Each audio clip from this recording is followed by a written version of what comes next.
No campo de batalha, soldados em armaduras lutam contra um grupo de goblins, vestidos com tangas e armados com porretes e lâminas.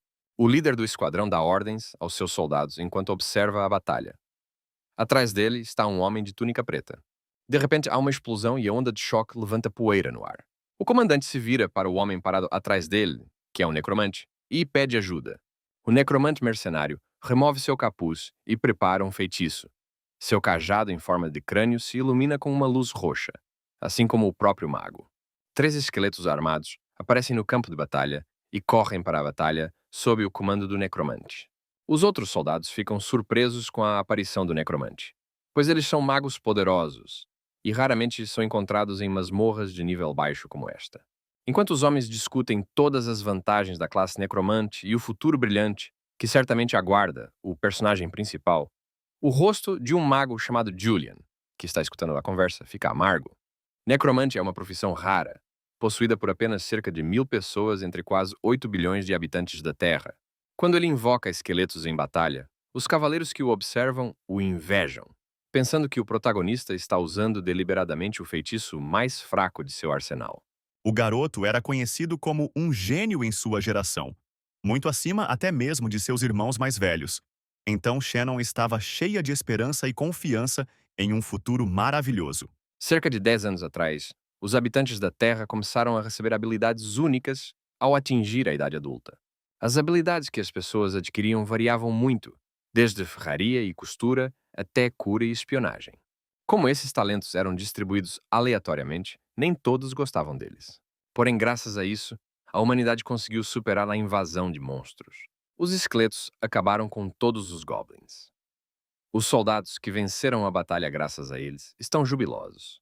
O personagem principal não tem tempo para comemorações, já que ele só pode invocar esqueletos de Hanki. Ele tem que trabalhar duro nas masmorras a vida toda. Após terminar o trabalho na masmorra e entregar um relatório, Julian, já no escritório, se despede do chefe.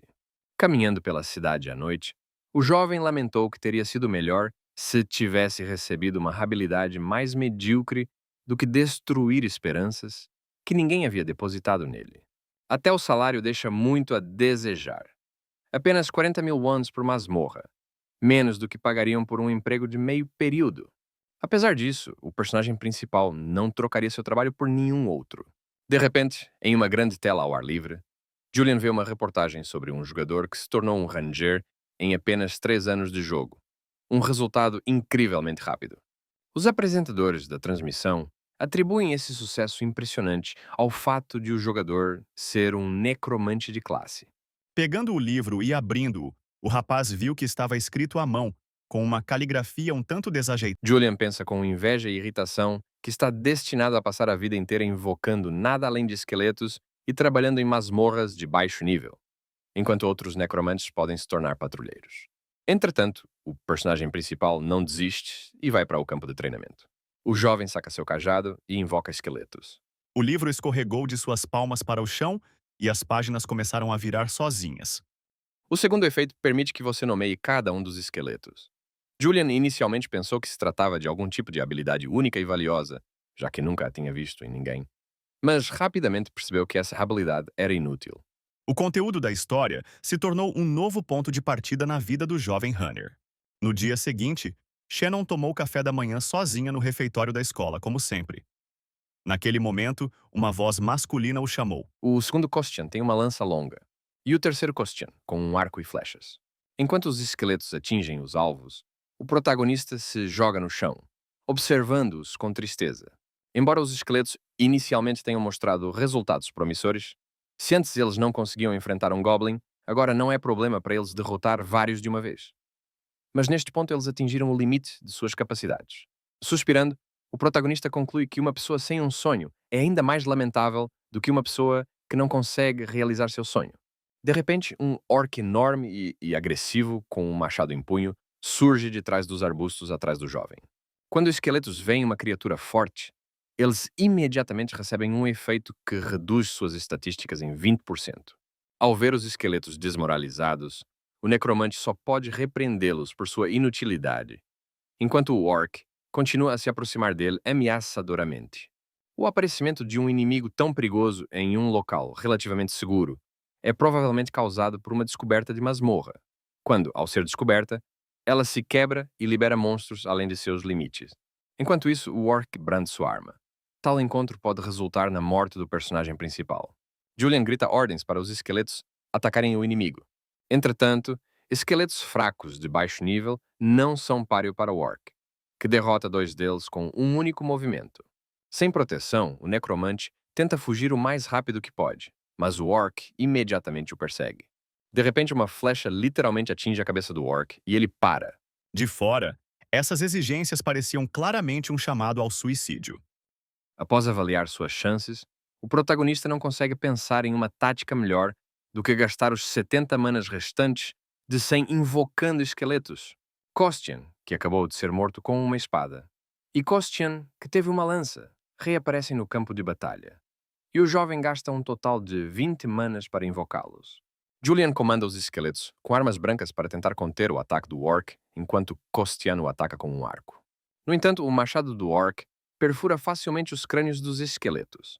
O sujeito só pode fugir do orc e invocar os esqueletos repetidamente. Depois de algum tempo, Julian fica sem mana. A única maneira de reabastecê-la é descansando, o que o protagonista naturalmente não consegue fazer. A situação se torna extremamente desesperadora. Aparentemente tendo perdido toda a esperança, o necromante percebe uma notificação de que recebeu algum tipo de conquista no jogo. Tendo invocado esqueletos 10.000 vezes ao longo do tempo, o jovem desvendou a conquista oculta do necromante amaldiçoado. O medo e a relutância em desistir da magia consumiam todos os seus pensamentos, e suas mãos tremiam. Kostian agora era capaz de bloquear o ataque do orc, sua força havia claramente aumentado. Sem perder um segundo, Julian aproveita a situação e invoca mais esqueletos. Dois novos esqueletos aparecem no campo de batalha pelo mesmo custo de 10 mana cada. O necromante fica feliz ao notar que os novos esqueletos têm novas armas. Kostian aparece com um grande escudo e Kostian com um cajado mágico. Agora, a batalha está mais animada. O esqueleto com escudo bloqueia facilmente os ataques do oponente e até arranca a arma das mãos do orc. Neste momento, o esqueleto com o cajado lança um feitiço de bola de fogo. Os esqueletos atacam em uníssono, com uma bola de fogo atingindo o orc no topo da cabeça enquanto um esqueleto com uma lança perfura sua cabeça por baixo. O corpo do oponente derrotado cai sem vida no chão, a batalha termina. Naquele momento, lágrimas de alívio escorreram de seus olhos e o menino começou a chorar. Ao voltar para casa, o protagonista olha suas estatísticas atualizadas. Ele não fazia ideia de que suas habilidades poderiam melhorar com o tempo. Incluindo o fato de que o Mana tem vontade própria e, para a maioria das pessoas em cujo cérebro ele entrou, ocorreu um conflito de duas consciências, o que levou a consequências negativas. Ao retornar ao escritório para trabalhar, Julian nota um caçador ali com um distintivo verde de classificação C, um nível relativamente alto. Enquanto pensa no propósito de sua visita, o chefe se aproxima do personagem principal, coloca a mão em seu ombro e, com um sorriso, informa que há boas notícias. Ele começa falando sobre a Guilda Paranga, uma das mais famosas da Coreia do Sul, fundada pelo guarda florestal Ji Parang, apelidado de Arco Bonito. A guilda está atualmente procurando ativamente por carregadores para a nova masmorra. Eles estão contratando até jogadores de nível e pagando 10 vezes mais do que o normal. O chefe mostra a Julian um mapa da masmorra. Ela foi descoberta recentemente sob a estação Padu. Uma mensagem de aviso aparece no mapa. A masmorra é bastante perigosa. Seu nível ainda não foi determinado e 5 equipes já não conseguiram passar por ela. No entanto, o chefe tenta convencer o jovem de que trabalhar para Parang será moleza. Como porteiro, ele nem precisará lutar. Embora mentalmente exausto, Julian se interessa pelo trabalho e assina o contrato. Ele se lembra das palavras do patrulheiro necromante de que a maneira mais segura de subir de nível é passar por masmorras difíceis, pois quanto maior o risco, maior a recompensa. Julian é informado de que a partida ocorrerá em uma semana e que ele será esperado perto da estação de Paju. O chefe concede ao jovem uma semana de licença e até concorda em tratá-lo às suas próprias custas. Tal poder parecia incrível e incompreensível. Mas o mais impressionante era perceber que aquele era apenas o primeiro círculo da magia de Weitner. O necromante ordena que os esqueletos comecem o treinamento. No entanto, ele subestimou a força deles. Os esqueletos quebram bonecos de madeira velhos com facilidade. Parece que o personagem principal agora terá que desembolsar uma grana para comprar bonecos novos. O personagem principal está mais preocupado consigo mesmo. Oponentes fortes podem atacar não os esqueletos em si, mas quem os controla. Então, não importa quão fortes sejam os esqueletos, eles não poderão ajudá-lo. Um dos esqueletos, Kostian, com um cajado, se aproxima de Julian. No segundo seguinte, o esqueleto, sem explicar nada, aponta o cajado carregado para seu mestre. O protagonista, que já havia conseguido se assustar, sente que em vez do ataque esperado, o esqueleto lançou um feitiço de escudo de ar sobre ele. Acontece que os esqueletos agora conseguem entender seus pensamentos e responder a eles, embora antes só pudessem cumprir ordens. O protagonista se pergunta quais outros feitiços seus esqueletos conhecem. Um esqueleto com um escudo interrompe os pensamentos de seu dono. Sua mão esquelética aponta para os manequins quebrados. Os ossos começam a lutar uns com os outros. O necromante observa com prazer o que está acontecendo. Um esqueleto com um escudo pode treinar outros esqueletos e também melhorar sua própria habilidade. Julian sugere que o mago esqueleto lance um escudo de ar sobre ele e teste sua eficácia. O jovem resiste calmamente a um golpe direto de uma lança. O necromante bate palmas e ordena que os esqueletos continuem lutando. Observando o quão proveitoso o treinamento está sendo, o personagem principal se alegra e abre um sorriso em seu rosto. De repente, uma janela aparece na frente de Julian, notificando-o de que seus esqueletos subiram de nível. Embora o método ensinado a Shannon fosse selvagem e amplo, como o próprio pensamento, permitindo que a magia mudasse de forma. O personagem principal está radiante de felicidade, porque depois de todos esses anos, todo o seu treinamento não foi em vão e deu resultados. Afinal, se ele tivesse conseguido superar esse mesmo muro, ele poderia ter alcançado as maiores alturas. Enquanto Xion estava sentado em uma das salas de aula livres durante o recreio, um professor o encontrou e disse que tinha uma visita. Julian tem um saco de dormir e tinha um pouco de comida com ele, caso algo dê errado. Perto da estação, ele percebe um grupo de mercenários que irão para a masmorra com ele. Um membro da Guilda Parang na plataforma ordena que os membros da expedição se reúnam para uma reunião antes da partida. Há um buraco enorme ao lado da estação, a entrada para uma masmorra que parece ter se formado naturalmente. Uma luz roxa intensa emanando da masmorra sinaliza dificuldade aumentada. Alguns mercenários estão apreensivos. O pai não gostava do que considerava ilusões do filho e do fato de ele continuar desperdiçando seu tempo com coisas vazias, embora já pudesse ter conquistado algo grandioso em outro campo. O personagem principal não compartilha uma atitude tão confiante em relação à guilda. Afinal, muitos caçadores desaparecem, tornando-se vítimas das masmorras. E por trás de cada ranger bem-sucedido, há uma série de mortes de aventureiros menos afortunados. Entretanto, Julian está determinado. Uma figura alta e feminina aparece atrás do necromante. Ela chama o necromante, mas quando ele se vira, ela parece se dissolver no ar. Poucos dias depois, o formato final do exame foi anunciado. A narradora observa com interesse que, apesar da energia de um nível D, o porteiro ostenta um emblema de nível E. Ela quer saber a identidade do jovem. Julian, assustado, pergunta no vazio com quem ele está falando. Quando o homem perguntou que tipo de relíquia ele queria, ele respondeu sem hesitar que precisava da antiga relíquia mantida sob o tesouro de sua família. Em sua mente, o necromante tenta justificar o mal-entendido que surgiu, mas seu comportamento nervoso só reforça as suspeitas da voz invisível de que Julian foi enviado como espião. De repente, a garota que estava atrás do personagem principal se materializa do nada. Em seu cinto, há um emblema dourado, simbolizando seu pertencimento ao nível S, o mais alto de todos. Desde o primeiro encontro, eles não conseguiram se dar bem. E quando se soube que Shannon não era capaz de usar magia interativa, Benjamin tentou humilhá-la em qualquer oportunidade. O jovem, tremendo de medo, reconhece na garota a ranker mais prestigiosa e mortal da Coreia do Sul, Lisa, apelidada de Imperatriz das Trevas, a chefe da guilda e irmã mais nova de Jiparang. Julian, embora sinceramente feliz por ter tido a oportunidade de conhecer seu ídolo, o medo reina em sua alma. Lisa é uma daquelas que é melhor não irritar. O personagem principal fica assustado e tenta provar que ele é realmente um porteiro comum. E por que o inimigo contrataria um espião de baixo nível quando se trata de Parang, uma das guildas mais fortes e maiores? Ao ver o necromante preocupado, a expressão de Lisa muda de repente e ela ri com um grande sorriso no rosto.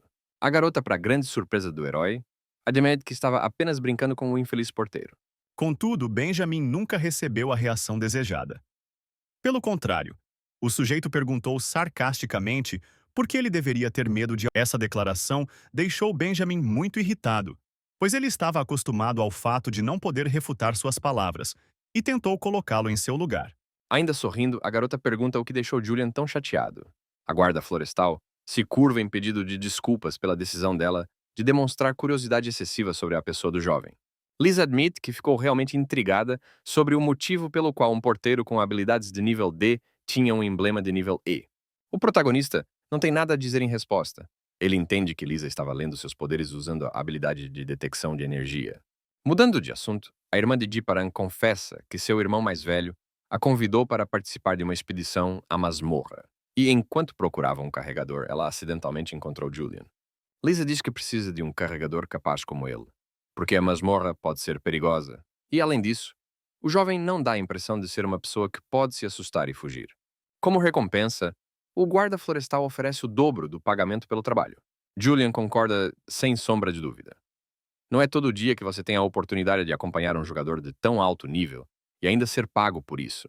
A humanidade teve que avaliar e determinar subjetivamente a dificuldade das masmorras. De acordo com o sistema geralmente aceito, as masmorras são marcadas do nível E ao S.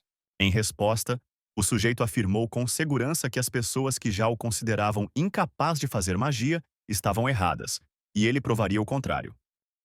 Se 5 caçadores do mesmo nível não conseguirem completar uma masmorra, ela recebe um nível de dificuldade. Assim, uma masmorra recebe um nível de dificuldade E, se 5 caçadores de nível A não conseguirem completá-la. Este método inevitavelmente requer sacrifícios. Para evitar isso, percebendo a dificuldade da masmorra, a guilda decidiu enviar uma equipe de reconhecimento à frente. Cheio de determinação, Julian passa pelo portão para a masmorra. É uma caverna iluminada por pérolas luminescentes nas paredes. Os mercenários parecem relaxar na presença de Lisa, e eles também têm emblemas de nível A. Eles estão muito confiantes em suas habilidades. A garota, no entanto, ordena que os membros da equipe não relaxem e permaneçam vigilantes.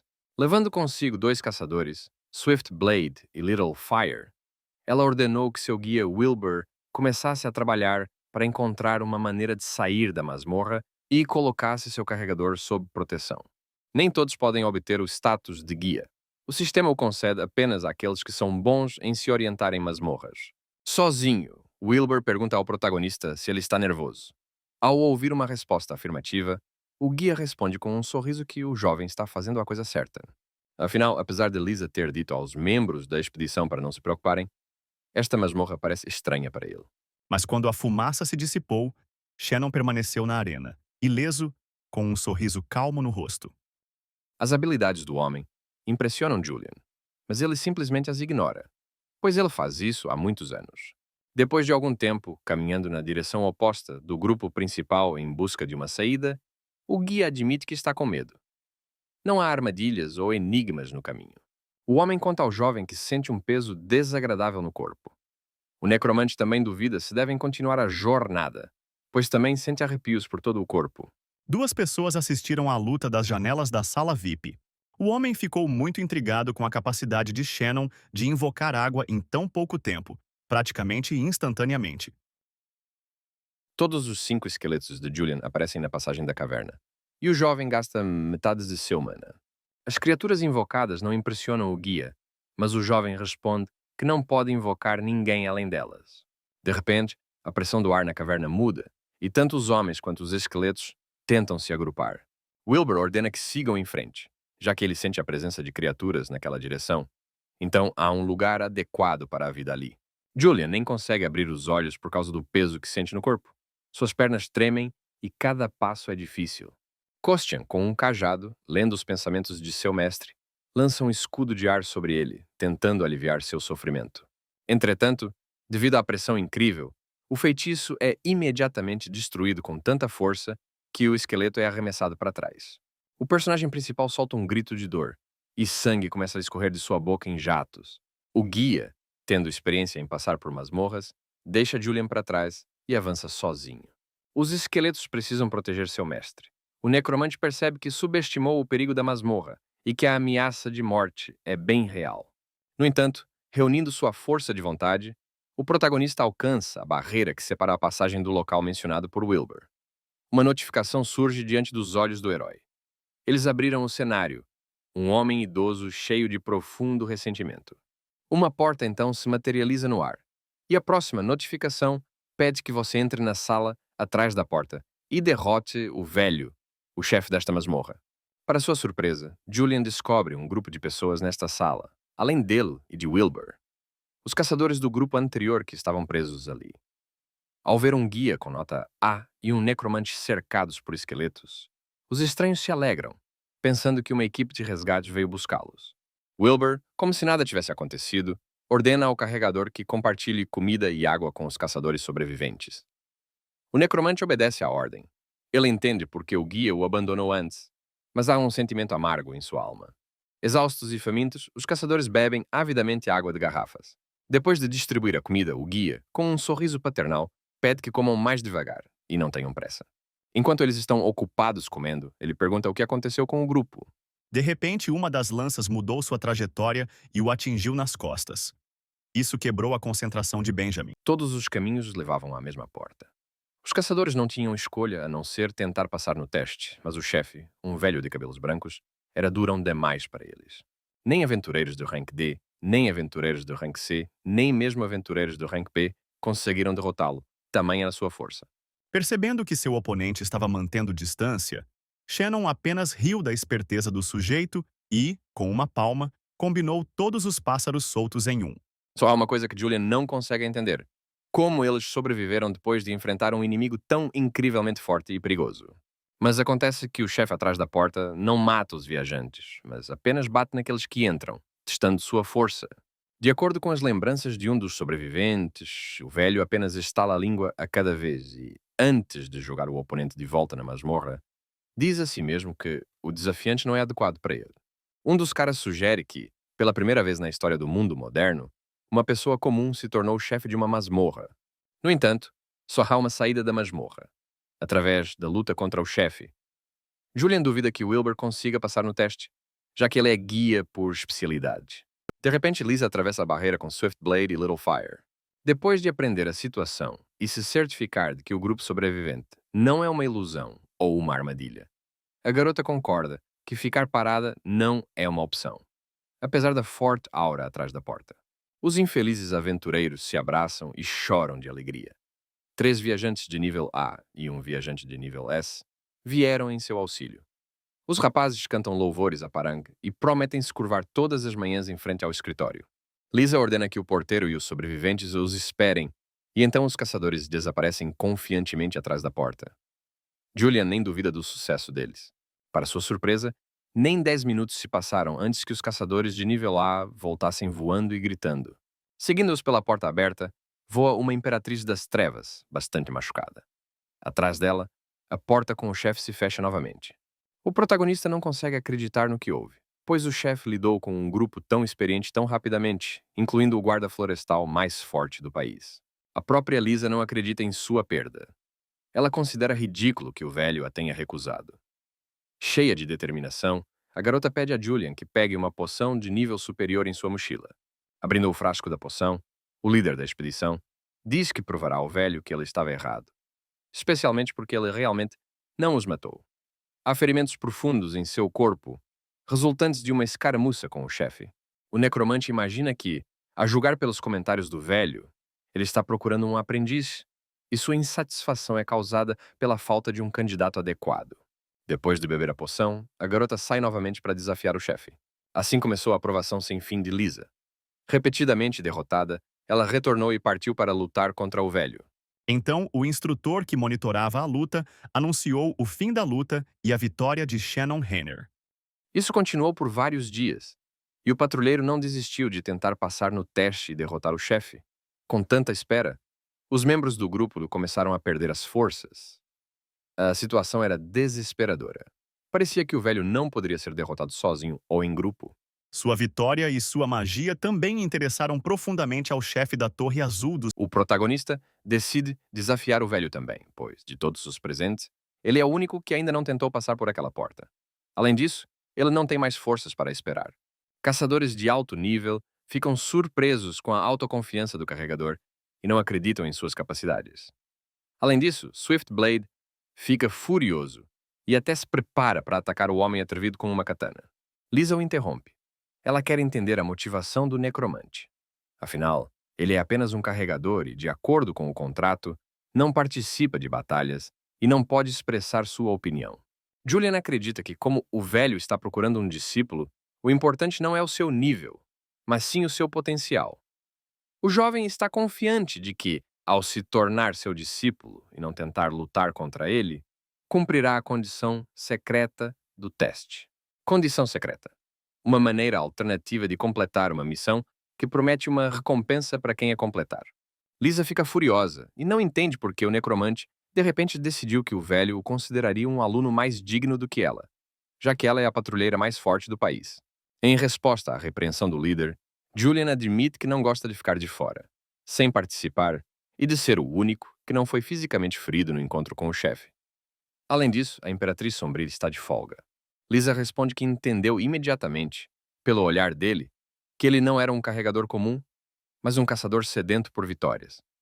Ela permite que Julian faça o teste, já que está realmente em um momento de folga, mas dá ao jovem apenas uma chance. O necromante agradece ao Ranker pela oportunidade e se curva profundamente diante dele. Reunindo coragem, o sujeito abre aquela mesma porta na sua frente. A aura incrivelmente forte do velho imediatamente prende Julian no chão. Ao ver o velho não consegue conter o desgosto. O novo oponente é fraco e patético e não custará nada acabar com ele. No entanto, o tempo na sala congela repentinamente. Outra notificação surge no ar informando que, sendo um necromante amaldiçoado, e o velho, uma alma amaldiçoada, o protagonista cumpriu uma condição oculta e desbloqueou uma habilidade de alto nível, recuperação de memória. Usando sua nova habilidade, o jovem é transportado para as memórias do velho com um flash de luz. De pé entre as montanhas cobertas de neve, o velho lamenta amargamente não conseguir encontrar um herdeiro, e a hora de sua morte está próxima. Depois de assistir à entrevista juntos, Jim declarou com ceticismo que nunca acreditaria no que o rapaz dissesse, mas interrompeu o interrogatório. Ele não conseguiu encontrar um discípulo digno a quem pudesse transmitir todas as habilidades e conhecimentos que o velho havia acumulado ao longo de sua vida incrivelmente longa. Disposto a vender até a alma por isso, não lhe restou outra escolha senão gritar aos céus. No dia seguinte, a luta de Jim aconteceu na arena da academia. Shannon, é claro, estava lá para apoiar seu amigo. Além disso, ele estava curioso sobre que tipo de oponente difícil enfrentaria. Na arena, de frente para Jim, estava uma garota alta e loira chamada Amanda Stewart, uma jovem gênia da Casa dos Guardiões Divinos. O espírito furioso se prepara para quebrar as pernas do homem atrevido, mas o jovem lhe diz que a garota que ele acabou de expulsar é uma das mais fortes do mundo. O velho não consegue acreditar, ele acha que o jovem deve estar enganando-o. Entretanto, percebendo que Juliano estava dizendo a verdade, o velho começou a pensar: o que fazer se até mesmo o caçador mais forte não fosse digno de seu conhecimento?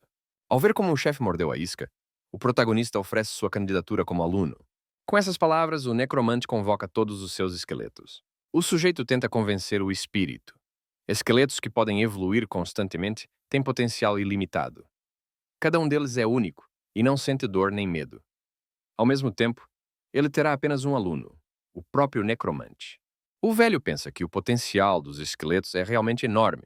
Em vida, provavelmente foram guerreiros.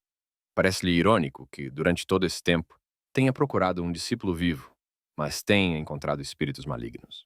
Com um suspiro pesado, o velho aceita os termos do garoto, concordando em lhe ensinar os segredos.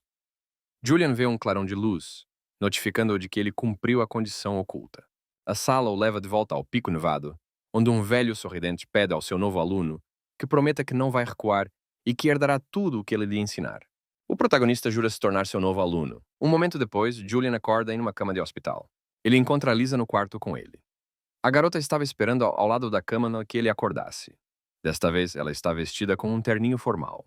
Vendo que o jovem havia acordado, ela se apresenta novamente, mas desta vez como vice-diretora da Guilda Parang. Suas famílias são intimamente ligadas, e os caminhos dos filhos frequentemente se cruzam em vários eventos. A menina senta-se numa cadeira ao lado da cama e admite que não imaginava que o porteiro seria o único a limpar a masmorra. E o pior é que parecia tão intransponível. No entanto, a partir do momento em que descobriu-se que o rapaz não era capaz de aceitar magia interativa, a garota nunca mais falou com ele. Ela responde que é movida pela curiosidade. Como ele conseguiu passar pelo calabouço absurdo? Que recompensa recebeu por isso? E se ele realmente se tornou discípulo do velho? Pela primeira vez em 2 anos, Amanda falou com ele, e a primeira coisa que perguntou foi se ele realmente tinha aprendido a fazer mágica. O menino não sabia se ria ou se chorava. Vendo a excitação do necromante, a garota responde que ele não deveria se preocupar. A notícia apenas informava que a masmorra foi concluída com sucesso pela guilda, e todos os participantes assinaram um acordo de confidencialidade. O protagonista sente como se um peso tivesse sido tirado de seus ombros e agradece à deputada por manter o que aconteceu em segredo, e se curva diante dela. Essa reação surpreende Lisa. Julian é mais maduro do que ela imaginava. Qualquer outra pessoa não perderia a oportunidade de se gabar de tal feito, mas o jovem está mais preocupado com a segurança. Ela responde que não fez isso pela segurança dele, mas porque o público jamais acreditaria que um carregador comum se tornou o herói da expedição. Após cuidadosa consideração, Julian decide não contar nada à Imperatriz Negra sobre o que aconteceu, pois não há como saber o que a guilda fará com ele se descobrirem. O jovem mente dizendo que ainda não sabe de nada e precisa de tempo para se recuperar. Ele dá sua palavra de que não fugirá, pois não há como se esconder do delegado de Jiparang. Acreditando em suas palavras, Lisa se despede de Julian, prometendo que retornará, e sai do quarto dele. Suspirando fundo, o protagonista reflete sobre tudo o que lhe aconteceu recentemente. A Guilda Parang pode se tornar simultaneamente sua inimiga e sua aliada, dependendo de suas ações. Lembrando das recompensas, Julian corre para verificar seu perfil e descobre que recebeu outra habilidade de nível S, aprender todas as habilidades. Após ler sua descrição, o menino percebeu que poderia invocar temporariamente o espírito de um velho, que, embora não pudesse participar fisicamente das batalhas, poderia compartilhar seu conhecimento. Se a habilidade de ler as memórias dos mortos lhe parece inútil, então, após ler a descrição do treinamento de todas as técnicas, o protagonista imediatamente pega a mochila que está ao lado da cama. Havia uma sensação de que ninguém conseguiria lidar com eles, mas o cara conseguiu colocar uma barreira. Um portal se abre diante dele, de onde um velho alegre emerge da masmorra. Naquele momento, a garota lançou um feitiço do tipo terra, ativando as agulhas de terra. O chão da arena se abriu e espinhos saltaram bem debaixo dos pés do sujeito. Se o cara for preguiçoso, então, segundo o espírito, ele não conseguirá nada. O cara se justifica ligando para ele o mais rápido possível. Pensando que aquela era uma chance e que o sujeito dificilmente conseguiria desviar no ar, Amanda ativou O professor responde que eles estão mentalmente ligados, então não tem problema em machucá-lo. Sem querer perder mais tempo, ele diz a Julian para se preparar para o treinamento. O jovem saca seu cajado de necromante com a intenção de invocar esqueletos. No entanto, o professor não vê necessidade disso. O problema principal não são eles, mas quem os controla. Afinal, é Julian quem herdará todos os incontáveis talentos de seu professor. Então, antes de tudo, o próprio necromante deve se tornar mais forte. Feliz por poder influenciar fisicamente seu aluno, o velho está prestes a usar uma técnica especial. Uma pessoa pode se fortalecer influenciando pontos específicos do corpo com massagens por 300 dias. A técnica, o velho admite, é dolorosa, mas o personagem principal é uma pessoa persistente e a suportará. O necromante expressa dúvidas sobre se está pronto para tal treinamento, mas o professor rapidamente o cala. Centenas de pessoas, em seu mundo natal, queriam aprender uma técnica tão única quanto a grande técnica do Mestre Celestial. Julian não entende por que o velho não pôde usá-la enquanto vivo, porque isso teria feito de qualquer aluno um guerreiro ideal, mas, de acordo com o próprio mestre, essa técnica requer o sacrifício da própria energia vital, então ele não pôde usá-la antes. E como ele já está morto, isso não importa mais. sua perna foi amarrada ao chão da arena com tiras de terra. No início, ela não entendeu exatamente quando o cara fez isso, porque não havia feitiço algum. Afinal, a técnica só funciona em quem é fisicamente fraco. Neste caso, o corpo é energeticamente puro. O velho, embora lamente que as impressões criadas pelos gênios não sejam tão fortes quanto as que nascem, não tem outra escolha. Julian, embora possa se ofender com as palavras do espírito, encontra sentido nelas. Além disso, a perspectiva de melhorar não apenas seus esqueletos, mas também a si mesmo o inspira. Enquanto aquece as mãos, o velho pergunta ao jovem se ele está pronto para o treinamento. Nos primeiros segundos, o protagonista solta um grito de dor de cortar o coração, contorcendo-se no chão. E o velho nem começou a trabalhar ainda. Sentado em cima dele, o professor golpeia furiosamente as costas do aluno com incrível força e velocidade. Julian mal consegue conter as lágrimas de dor, mas sabe que precisa suportar. De repente, o feitiço literalmente caiu sobre a cabeça da garota e a atingiu por trás. O velho fica agradavelmente surpreso com a forma como o jovem lidou com o treinamento intenso. Julian não tem apenas o desejo de se tornar o melhor, mas também a tenacidade para atingir esse objetivo. Pensando que tudo ainda está pela frente, o necromante já vai descansar, mas o mestre invocado ainda tem 30 minutos até o fim do feitiço. Levantando-o pelo pescoço, como se fosse um gatinho, o velho o lembra que o jovem ainda tem esqueletos que também precisam ser treinados.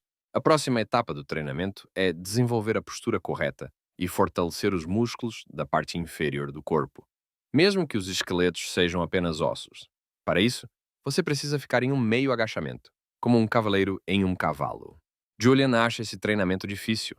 Observando seu corpo tremer de tensão e o suor escorrendo pelo rosto, o velho diz novamente que seu aluno não tem talento. No entanto, persistência não lhe falta. Esta é a sua força. Apesar da dor após a massagem, o personagem principal obedece a tudo o que o espírito do ancião lhe diz.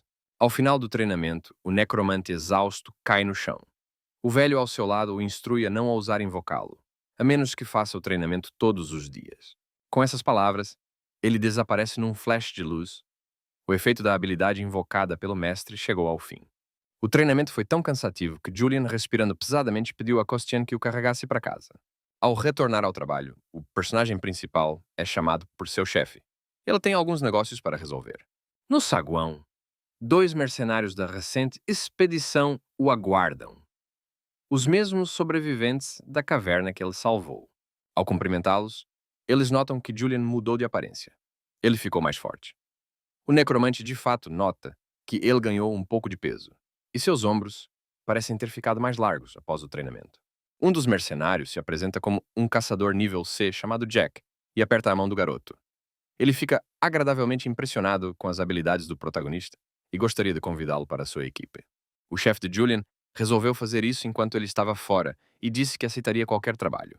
Eles o convidam para concluir uma masmorra de nível C, que supostamente teria uma poção de força como recompensa por concluí-la. Esta poção de alto nível é uma recompensa rara e cobiçada em qualquer masmorra, independentemente do nível, que cura quaisquer maldições e doenças. E como Julian se junta à equipe não como um carregador, mas como um membro pleno, ele receberá a mesma parcela do lucro pela conclusão da masmorra que os outros participantes. Os olhos do protagonista brilham ao pensar na possível recompensa.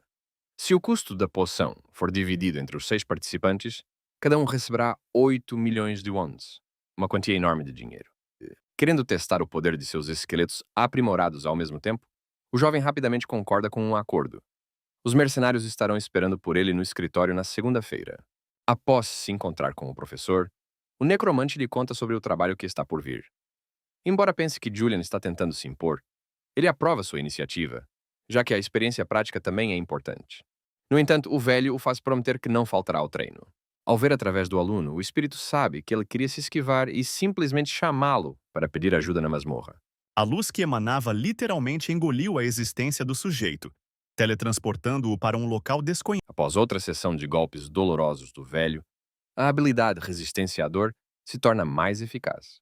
Para o horror do protagonista, o professor só quer aumentar a intensidade do treinamento, algo que Julian claramente está tendo dificuldades a partir de amanhã.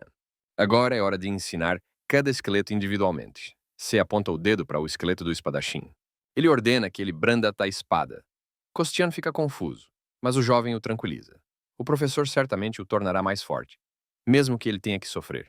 Enquanto o necromante observa o esqueleto praticando seus golpes, o velho pergunta se ele sabe o que é esgrima. De acordo com o velho, tudo é muito simples. Esgrima é simplesmente a habilidade de manusear uma espada. Nada mais, nada menos.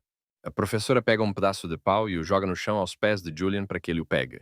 Se ele superar tudo com sucesso, ele terá acesso a páginas contendo informações sobre o segundo círculo. Sem pensar, o rapaz concordou em fazer os testes imediatamente, pois isso poderia ajudá-lo na batalha que se aproximava. E então o condutor acionou o início do teste. Afinal, o necromante havia investido sua experiência de vida, pegado ao bastão como julgou necessário, assumido uma posição confortável e feito uma investida de pernas cruzadas. E ele nem lhe havia ensinado nada ainda. Quando a garota desapareceu completamente, a voz de Rabel foi ouvida e uma pedra flutuante apareceu. O velho materializa uma espada na mão e ordena que o observem. Ele lhes mostrará da arte da espada que ensinará a eles e aos esqueletos. Não há teoria, apenas prática. O professor desfere um golpe poderoso com a espada e tudo é perfeito. Velocidade e força. O protagonista repete obedientemente as instruções do mestre. Segura a espada e a golpeia como bem entende. Logo, ele desbloqueia a habilidade de cortar. No escritório de Parang, um jovem está sentado à mesa. Atrás dele, uma grande janela se abre para uma bela vista da cidade. Este é Guy Parang, apelidado de Belo Arco, um jogador de ranking classificado em 500º lugar no mundo. Ele é distraído de seu trabalho por sua irmã Lisa, que entra. Embora ela nunca tenha pedido ajuda a ele, desta vez ela veio buscá-la. Sentada no sofá, a garota pergunta ao irmão se um caçador de rank D pode demonstrar força superior a um Ranger. O mágico do passado transmitiu essa técnica diretamente à consciência de seu aluno, e o menino começou a estudá-lo. No entanto, Lisa tem a habilidade de buscar, ela enxerga através das pessoas, incluindo seu potencial, então tal situação é impossível. Acontece que a garota não contou ao irmão que não foi ela quem limpou a masmorra. Afinal, como alguém pode admitir que já foi espancado por um velho mais de uma vez? Ela não conseguia tirar o incidente da cabeça. Sentia-se tão impotente naquele momento. Lisa deu uma chance ao porteiro por curiosidade. Ela queria ver o que ele faria, mas quem diria que Julian aproveitaria essa oportunidade? Seu irmão a distraiu dos pensamentos sobre a necromante. Ele notou que a garota, embora tivesse chegado com uma expressão séria, de repente começou a pensar em algo com um sorriso. A irmã de Diparang raramente se interessava por qualquer coisa além de suas adagas. Mas quando ele olhou para o livro, viu páginas dedicadas ao segundo círculo da magia, o círculo da ressonância. Enquanto isso, as pessoas começam a se reunir na orla da floresta, em frente ao portal. O personagem principal chega, tendo estudado previamente os detalhes da expedição a partir do SMS enviado a ele por Jack. Uma masmorra do tipo deserto de nível C, será necessário derrotar o chefe, nada de anormal. Muitas pessoas se reuniram, entre elas, ele viu duas jovens com mochilas, carregadoras de nível F. Essa é uma prática padrão na limpeza de masmorras, pois elas contêm muito minério e itens para os carregadores coletarem. O grupo atravessa o portal. Julian está confiante de que tudo correrá bem, pois seus esqueletos lidaram com o Orc, que é a criatura mais perigosa do nível D. Do outro lado do portal, a luz brilhante do sol atingiu os olhos do jovem. O deserto é uma terra árida. Então o jovem viu uma notificação de que suas estatísticas haviam sido reduzidas em 10%. É difícil para os caçadores e carregadores neste calor, mas o personagem principal não se importa. Comparado às surras intensas do velho, o calor do deserto é brincadeira de criança. Sem perder tempo, o jovem convoca todos os seus esqueletos. Um dos caras diz que eles parecem claramente mais fortes do que da última vez. Fora da arena, Shen se sentia como um limão espremido e estava incrivelmente feliz por ninguém o incomodar ou importuná-lo com perguntas. Jack, caminhando à frente do grupo, detém seus companheiros. Parece que não há nada à frente, mas algo o deixa cauteloso. E enquanto o sujeito tentava compreender tudo, o mestre da Torre Azul dos Magos O líder do grupo saca uma faca e, com um golpe preciso, corta ao meio o escorpião que voa em sua direção. Em seguida, ordena que o restante dos caçadores se agrupem e ataquem. Julian, observando tudo isso de lado, sorri. Parece que os escorpiões de nível C não são de forma alguma inferiores ao Orc que ele derrotou no campo de treinamento.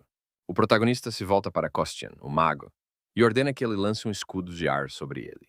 Sorrindo, cheio de confiança em si mesmo e em sua defesa, o necromante ordena que seus esqueletos ataquem. Embora os ataques dos esqueletos não penetrem nas carapaças dos escorpiões, eles ainda causam dano a eles. Juliano envia seus esqueletos entusiasticamente para a batalha, embora não sem dificuldade. Eles conseguem lidar com os escorpiões graças às suas táticas bem coordenadas e tenacidade. Jack se aproxima do necromante por trás.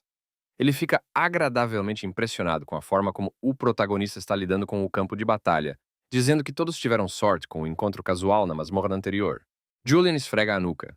A batalha foi uma mera ninharia, não há muitos escorpiões, ao que o interlocutor brinca que encontros aleatórios não deveriam ter tido um efeito tão positivo em seu caráter. Apesar do sorriso no rosto, o necromante pensa consigo mesmo que acha suspeito o quanto Jack menciona um encontro casual. E os mercenários parecem estar se saindo bem sem a sua ajuda. Não está claro por que eles levariam um necromante de baixo nível. Mas Julian tem certeza de que os caçadores querem saber como o cara limpou uma masmorra de alta dificuldade. Eles não podem perguntar abertamente por causa do acordo de confidencialidade. O necromante decide que deve ter cuidado e ficar de olho em seus companheiros. Depois de algum tempo, o grupo finalmente chega ao templo do antigo rei, Escorpião do Deserto. Há 2 altares de cada lado da entrada do templo com um pentagrama desenhado neles. A notificação que aparece informa que uma ofrenda deve ser feita para remover o selo da entrada. De acordo com as condições da masmorra, as vítimas devem ser 2 pessoas vivas de pelo menos nível F. Os carregadores ficam incomodados com essa notícia, porque isso não foi discutido antes. Um grupo de caçadores, liderados por Jack, se aproxima das meninas assustadas. Elas riem da pergunta nervosa dos carregadores sobre onde encontrar as oferendas. Os rapazes ordenam que elas subam imediatamente para a entrada. Os caçadores de baixo nível tentam argumentar com os mercenários, mas o líder apenas responde, em tom de zombaria, que deve ter parecido estranho para eles que 2 carregadores fracos estivessem recebendo uma oferta tão alta. Depois dessas palavras, Jack pega uma faca e vai em direção às garotas, com um sorriso sinistro no rosto. Julian, observando de lado, entende que o líder dos caçadores se comporta dessa maneira perto dele porque não vê o necromante como uma ameaça e não tem medo dele. Seja como for, o personagem principal não consegue ficar de lado e se coloca entre Jack e as garotas assustadas. O jovem exige que o líder do grupo lhe conte sobre seus verdadeiros planos e os objetivos que ele está perseguindo. O líder admite que eles estavam realmente interessados em saber como o necromante era capaz de lidar melhor com a situação do que o Ranger, mas lutar contra ele não estava nos planos dos caçadores. Os rapazes convidam Julian para se juntar à equipe. Eles dividirão a recompensa com ele, como prometido, pois ele será um membro pleno do grupo. Bem, se ele se tornar uma ameaça à posição deles como herdeiros, então eles lidarão com ele. Ao ouvir a recusa, os mercenários sacam suas armas. A superioridade numérica claramente não está do lado do necromante. O jovem usa sua habilidade para invocar um mestre e pede conselho ao velho que aparece. Em vez disso, o professor repreende o aluno negligente por se envolver em uma briga com aqueles que são claramente mais fortes do que ele, mesmo antes de ter aprendido todas as técnicas. O ancião diz que o protagonista deve simplesmente aceitar seu destino. O diálogo interno de Julian com o espírito do velho é interrompido pelo verdadeiro líder da gangue, um homem de capuz e máscara pretos. Ele exige que o necromante lhe diga qual recompensa recebeu por concluir a masmorra que nem mesmo Lisa conseguiu passar. Após essas palavras, o jovem entende que tem uma carta na manga. Os bandidos precisam de informações sobre a recompensa e, portanto, precisam que Julian continue vivo. O protagonista responde que está pronto para compartilhar informações, mas somente se o líder permitir que ele lute contra o resto da gangue. Tentando fazer uma pegadinha, o necromante diz com um sorriso que é doente mental. Já que os caçadores feriram seu orgulho, ele não revelará seus segredos até que o Homem da Máscara permita que ele se vingue. Ao ver que o líder estava imerso em pensamentos, Jack, agitado, começou a reclamar em voz alta sobre o porquê de seu companheiro estar ouvindo aquelas bobagens. Tentando provocar seu oponente, Julian arranca a espada do esqueleto e a aponta para si mesmo, ameaçando cometer suicídio se ele não o deixar lutar contra os bandidos. Apesar dos protestos, o líder concorda com os termos, dando-lhe 30 minutos para lutar. Percebendo que terá que lutar contra o necromante, Jack agarra o cabo de sua lâmina furiosamente. Ele ficou decepcionado, mas, apesar de tudo, ainda apreciava as conquistas do filho. Impressionado com as táticas do aluno, o velho finalmente concorda em ajudá-lo com conselhos. Como Julian está prestes a enfrentar o líder mascarado, ele deve conservar suas forças enquanto luta contra seus asseclas. Mas havia uma condição. Se o menino rolasse novamente ou ficasse preso em um lugar, o próprio Igen destruiria pessoalmente o círculo mágico de seu filho. Os esqueletos lutam contra os bandidos um contra um, repelindo-os com sucesso. Depois de toda a moralização, o chefe perguntou ao filho sobre seus planos e objetivos futuros. Os bandidos se espalham em pânico. Nenhum deles esperava que um esqueleto comum pudesse lançar feitiços e magia. Enquanto isso, o espadachim Kostian quebra a lâmina da espada de Jack com um golpe de sua arma. Ele chuta o sujeito para trás, derrubando-o na areia. Seus movimentos são rápidos e perfeitos. Observando a batalha que se desenrolava diante dele, o líder dos caçadores entendeu que naquele ritmo o necromante realmente poderia vencer. De repente, o homem mascarado sente que o camarada que ele deixou para vigiar a entrada da masmorra passou pelo portal e agora está se aproximando daqui. Enquanto isso, o protagonista paira ameaçadoramente sobre Jack caído. O velho elogia seu aluno, embora admita que os oponentes eram fracos. Julian vê uma silhueta se aproximando no horizonte. O mesmo bandido que deveria ter ficado do lado de fora. O necromante entende que agora terá que lutar não com um caçador de alto nível, mas com dois. O professor, transformando sua compaixão em raiva, repreende novamente o jovem por não ter pensado antecipadamente que isso poderia acontecer. O protagonista, com dor no coração, entende que, devido à sua autoconfiança, cometeu um erro e não tem mais nenhuma vantagem sobre seu oponente. Vendo a confusão do oponente, Jack ri sarcasticamente de Julian por perder, revelando o nome do grupo no processo: Fantasmas das Sombras. Entretanto, um homem mascarado aparece e diz ao líder dos bandidos que Lisa chegou e que sua operação está ameaçada. Tão rapidamente quanto apareceram, os dois bandidos mascarados desaparecem, fugindo do campo de batalha, deixando para trás descaradamente seus companheiros, vivos e mortos. A Imperatriz Negra está de fato parada na entrada do portal, com os braços cruzados e pensando em algo. Ela descobriu a localização de Julian através do irmão, então ela veio até aqui, mas se sente estranha, como se o estivesse perseguindo. Decidindo que isso é errado e que ela está confiando no necromante que prometeu lhe contar tudo pessoalmente, a patrulheira se vira e vai embora. Jack observa desesperadamente enquanto os esqueletos do protagonista eliminam os bandidos sobreviventes. Ele tenta desesperadamente descobrir como sobreviver. A batalha é observada por trás das pedras por carregadoras assustadas. São elas que chamam a atenção do bandido, e Jack decide atacá-las para se salvar.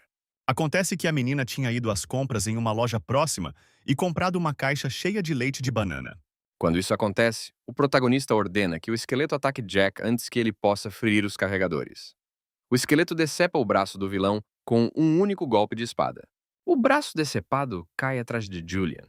Jack cai de joelhos à sua frente. A cabeça do necromante se enche de pensamentos sobre se ele teria sido poupado se estivesse no lugar do bandido. Sem um braço, o garoto grita de dor, amaldiçoando o necromante. Julian entende que não deve poupar aqueles que não o pouparam. Jack faz uma tentativa desesperada de jogar todo o seu corpo sobre o oponente. Entretanto, o esqueleto salva seu dono cortando a perna do bandido. Sangrando, Jack só gritava mais alto de dor, amaldiçoando Julian por ficar no seu caminho. Justin ficou incomodado não tanto pela ordem do pai, mas pelo fato de ele não ter realmente contado às crianças.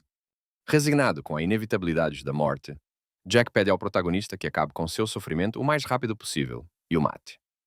No entanto, o protagonista tem seus próprios planos para o bandido sangrento. Mas com Shannon, as coisas eram diferentes. Ele já havia expressado claramente O segundo esqueleto deposita o corpo de outro membro dos Espectros das Sombras. O necromante lembra a Jack que precisa de dois caçadores vivos para remover o selo. Se o encontro tivesse sido de frente, Julian teria saído da masmorra sem concluí-la.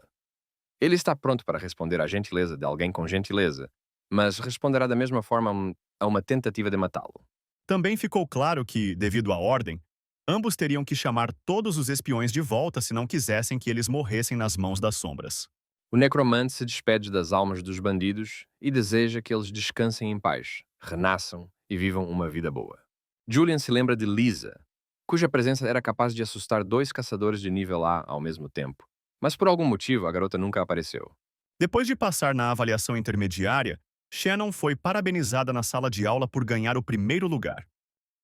A entrada do templo se abriu, mas um som terrível se ouve de lá.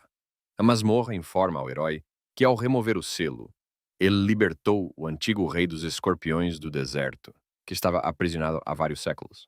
As estatísticas dos esqueletos são reduzidas em 20% na presença de um monstro de alto nível. Um dos carregadores resgatados se aproxima de Julian e pergunta ao necromante se ele pode lidar com o monstro. Embora o protagonista esteja nervoso, ele responde com um sorriso que uma batalha com um monstro é definitivamente melhor do que com os fantasmas das sombras. No entanto, Jim optou por recusar a última opção, argumentando que era impossível ir à academia com o amigo, já que ele ficava incrivelmente assustador durante o treinamento. Após esse momento inesperado para o protagonista, o velho desaparece no ar. O tempo da habilidade de invocação chegou ao fim. Ele obviamente não poderá ajudá-lo a lutar contra o chefe. Um enorme escorpião surge diante do personagem principal. Ele emite sons agressivos e estala suas garras ameaçadoramente. No segundo seguinte, ele desaparece no subsolo, o que significa que ele atacará inesperadamente debaixo dos seus pés.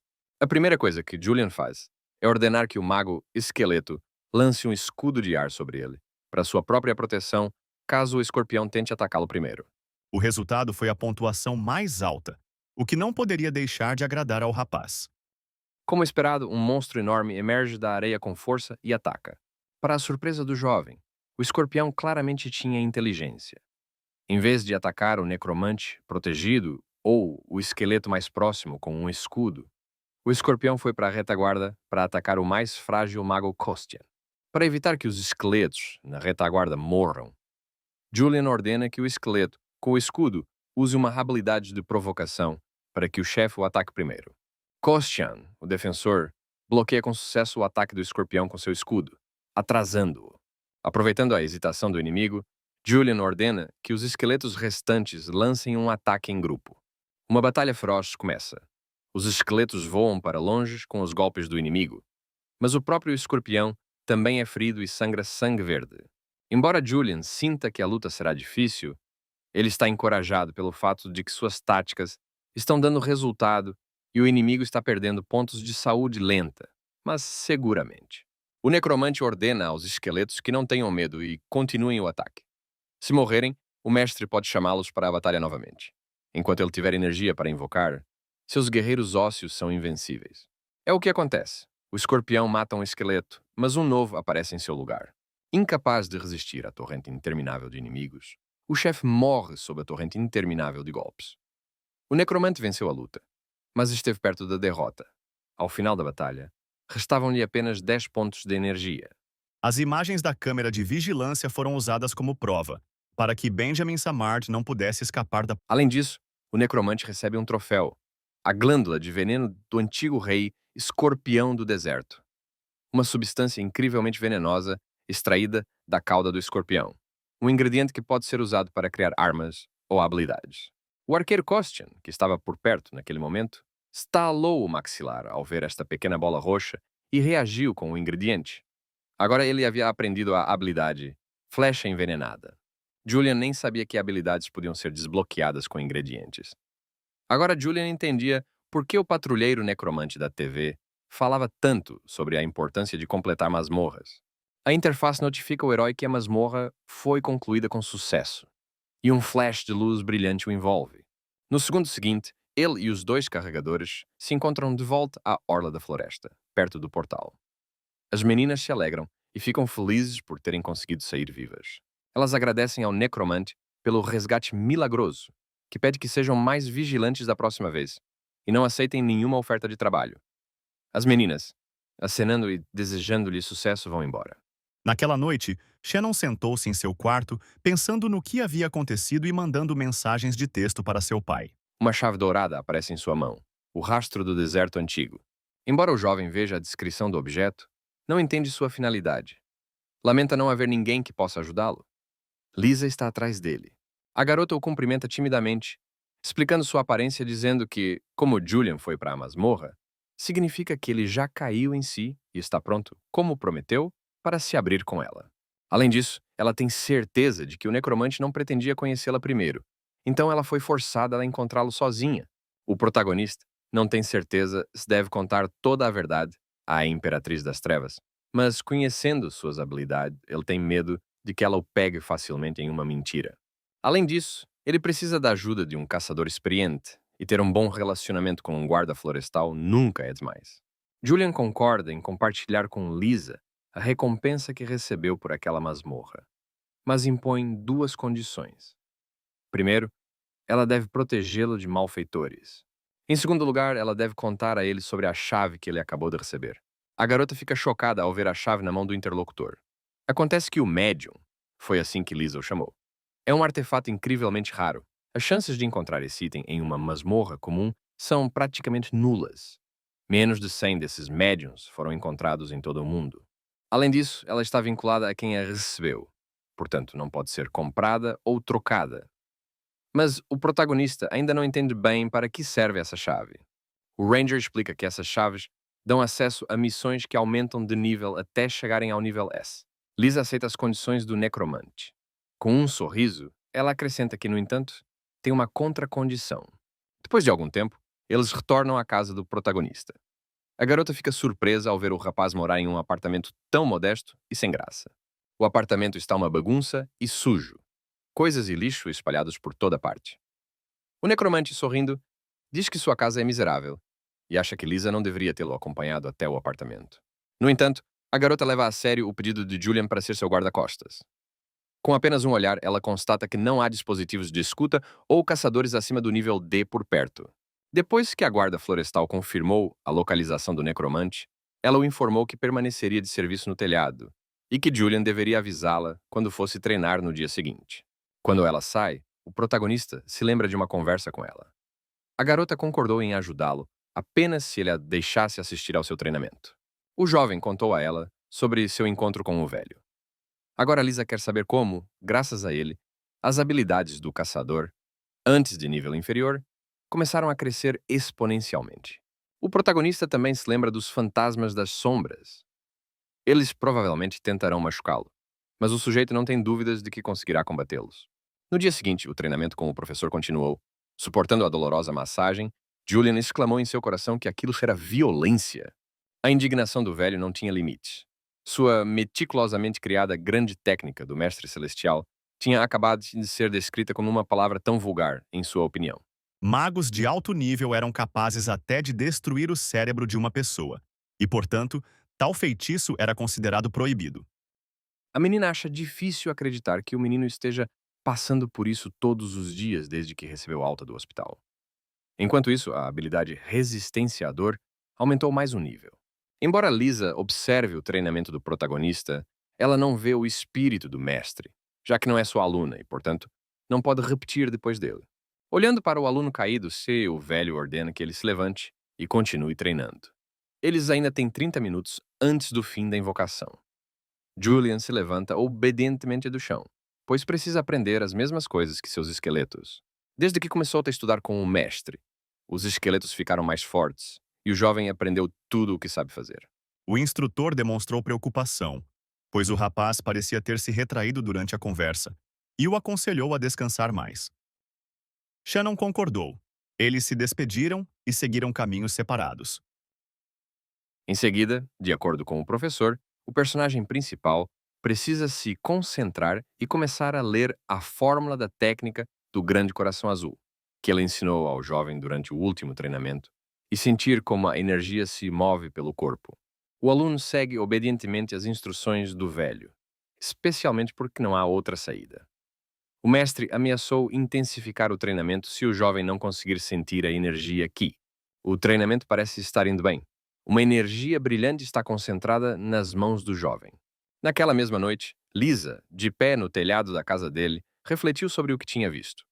Ainda era difícil para ela acreditar que ele realmente havia se tornado aluno daquele velho desagradável. A patrulheira estremece ao se lembrar de como o espírito a espancou impiedosamente naquela masmorra e de quão terrível foi. A princípio, a garota pensou que Julian só tinha sorte. Mas vendo a tenacidade e a determinação com que ele suporta a dor, ela não consegue deixar de admirá-lo. Lisa decide continuar seguindo o necromante, querendo ver o que ele realizará e esperando que o que ela vê a ajude a superar seus próprios limites. Enquanto isso, o bandido mascarado, que escapou da masmorra, vai ao escritório da guilda Shadow Phantoms, onde conhece seu líder, Nick Jacan, um patrulheiro apelidado de Cerberus. Enquanto Nick relaxa bebendo vinho, o caçador pede desculpas por falhar na missão devido à interferência de Lisa e pede ajuda ao líder da guilda para lidar com ela. O jovem relata a Nick que Lisa está interessada naquele caçador de necromantes, e esta é uma excelente oportunidade para os Phantom Shadows colocarem as mãos nos Rankers. Com um estalar de dedos, uma mulher de terno surge de uma nuvem de fumaça preta ao lado da mesa de Nick, sua secretária. Verificando sua agenda, que está lotada para o próximo mês, Nick, intrigado, pergunta sobre o nível de Julian. Decidindo que ainda tinha espaço para crescer, o líder da guilda diz que em um mês ele verá por si mesmo como é um necromante. Durante o dia, o herói continua seus treinos extenuantes e está ocupado fazendo exercícios abdominais. Mas o cara foi recebido com muita frieza. Ela o lembra do acordo de que ela o protegerá de ameaças externas. O líder estava ocupado estudando a pedra de mana incomum, e nem tudo estava indo bem na pesquisa. Dando uma rápida olhada no objeto de estudo, o sujeito o reconheceu como uma pedra de mana elemental. Portanto, a garota oferece ao personagem principal duas opções sobre como resolver o problema com assuntos que o delegado da guilda não pode negligenciar. Opção 1. Julian seguirá Lisa para todos os lugares pelas próximas 6 horas.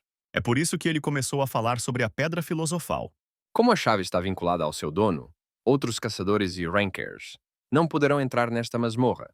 Então Julian provavelmente estará ainda mais seguro lá. Acredita, Lisa. O necromante duvida que ele consiga lidar com uma masmorra de alto nível, mas a garota acredita que esta é uma excelente maneira de testar as habilidades do garoto, que provavelmente ficaram mais fortes. Ao perceber que um dos melhores patrulheiros do mundo o está elogiando, Julian cora. Nunca imaginou que um necromante tão louco como ele seria reconhecido. Cheio de determinação após as palavras de Lisa, o protagonista escolhe confiantemente a segunda opção. Após ativar a chave de acordo com as instruções da garota e despejar energia vital nela, ela começa a brilhar. A masmorra solitária é ativada. Era muito difícil acreditar que um estudante comum pudesse lidar com isso. Ao chegar ao deserto antigo, o jovem vê uma pirâmide à sua frente, entre as areias infinitas. Após invocar todos os seus esqueletos, o protagonista entra na pirâmide pelas portas abertas. A masmorra deve estar dentro dela, mas é preciso ter cuidado, pois pode ser de nível alto. No momento em que Julian se surpreendeu com a facilidade com que conseguiram entrar, as portas de pedra atrás do jovem e dos esqueletos se fecharam. O necromante viu um aviso informando que não poderia mais sair da masmorra. Uma forte corrente de ar o derruba das profundezas dos corredores. Tudo ao seu redor mergulha na escuridão. Ao comandar o arqueiro esqueleto para usar a habilidade Visão Segura, Kostian dispara uma flecha que ilumina o caminho deles. Ele ficou fascinado pela maneira como a pedra mantinha todos os 4 elementos em equilíbrio dentro de si. Imagine sua surpresa quando, ao chegar à sala, encontrou um exército inteiro de esqueletos armados com lanças. A interface o informou que ele havia entrado no nível Rancor de Lança Solar. Nas profundezas da masmorra, esconde-se um guerreiro e governante absoluto do deserto, apelidado de Lança Solar. O personagem principal deve superar obstáculos e chegar à Lança Solar. É noite e está chovendo sobre uma cidade deserta.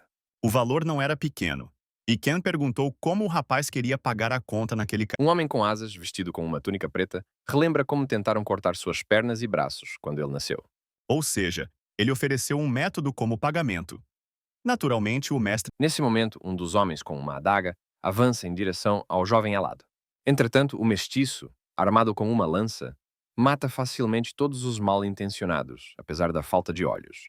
ele disse que havia mágicos da Torre Negra na academia e pediu ajuda para se livrar deles. Enquanto isso, o exército de esqueletos ataca Julian e Kostian. Kostian, como um escudo, tenta proteger seu mestre. O necromante decide que os inimigos devem ser atraídos para um espaço apertado, onde ele pode lidar com eles um por um. Os esqueletos do protagonista estão resistindo bem por enquanto e lutando contra os agressores. No entanto, mais cedo ou mais tarde, as forças de Kostian se esgotaram.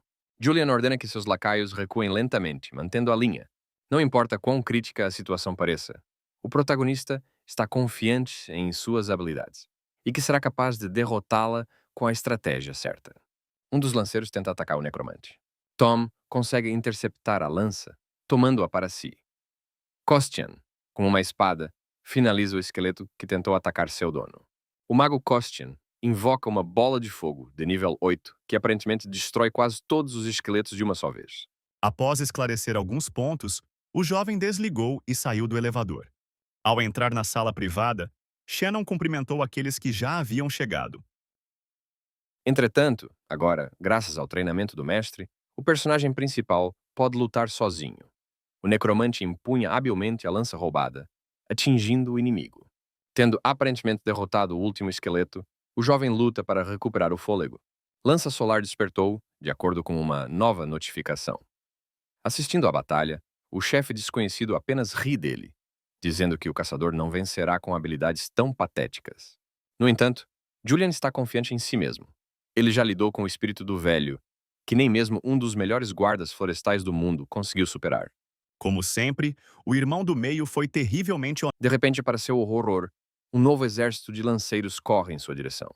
Decidindo que a masmorra gerará um número infinito de inimigos até chegar ao chefe, o jovem decide mudar de tática e seguir em frente. Não importa o que aconteça. Ele pede um escudo a Costian, dizendo que agora é sua vez de estar na linha de frente. O necromante ordena que o mago esqueleto lance um escudo de ar sobre ele e os outros para cobri-lo.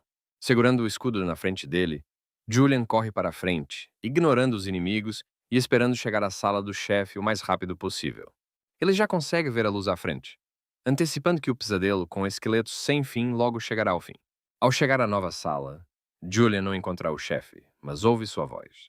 Lança Solar continua a zombar do protagonista e de sua habilidade. Ele chama os humanos de surpreendentemente fracos, embora impressionantes. Irritado com essas palavras, o necromante percebe que os lanceiros estão começando a correr para dentro da sala novamente. Não há fim para eles, nem vantagem. O jovem entende que se continuar a lutar com eles, ele simplesmente morrerá. Então ele deve encontrar rapidamente a lança do sol. Algum tempo depois, ao entrar na sala ao lado, ele vê no meio dela uma montanha de esqueletos, que ele já havia derrotado antes. Claro que seria correto contar tudo à sua família. Mas esse pedido era um teste para ver se o cara participaria da corrida pela supremacia ou não. A força do protagonista está no limite. Depois de tantas lutas, ele tem apenas 20 pontos de energia restantes. No entanto, ele não perde as esperanças. O necromante ordena que seus esqueletos o defendam até o fim. Enquanto isso, escapando dos inimigos, o jovem decide subir em uma pilha de ossos, onde não será afetado pelos ataques de lança. Respirando pesadamente por causa da subida, Julian ainda não conseguia descobrir onde estava a lança do sol que ele precisava encontrar, até que notou um funil escuro e grosso sob o teto. Sem outras opções, o protagonista ordena que Costian, com um escudo, se levante e o ajude a se levantar. A voz do chefe provoca o caçador novamente. Ele finalmente o notou. Se o homem o desafiar, ele o transformará em cinzas. Ameaça lança solar. No entanto, o jovem não se importa com ameaças vazias. Empurrando o escudo com os pés, o necromante voa direto para o funil. Julian estende a mão e agarra algo dentro do vórtice. Uma notificação aparece informando que ele alcançou lança solar com sucesso. Os lanceiros esqueléticos desaparecem. No segundo seguinte, o herói exultante desaparece em um flash de luz. Tendo invocado a lança do sol, a habilidade de ler as memórias dos mortos foi ativada automaticamente.